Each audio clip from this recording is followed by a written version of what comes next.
दोस्तों, हमने अपने बचपन में साइंस सब्जेक्ट में सन, अर्थ और सोलर सिस्टम के बारे में तो पढ़ा ही है। हमने ये भी देखा है कि सन के अराउंड अर्थ का कैसे रोटेशन होता है और रिवोल्यूशन होता है, और ये सब हो पाता है उसकी इमेंस ग्रेविटी की वजह से।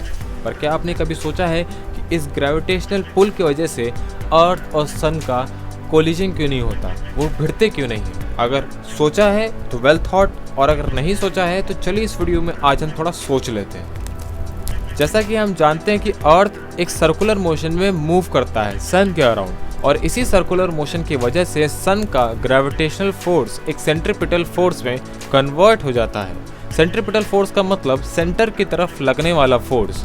लेकिन अगर सिर्फ एक ही फोर्स लग रहा होता अर्थ के ऊपर तो सन और अर्थ का कब का कोलिजन हो चुका होता। तो यहाँ पे एक और फोर्स है जिसका नाम है सेंट्रीफ्यूगल फोर्स, जो कि अर्थ के ऊपर लग रहा है और अर्थ को वो बाहर की तरफ ढकेलता है, जिसकी वजह से दोनों फोर्स एक दूसरे को कैंसिल करके बैलेंस आउट कर देते हैं।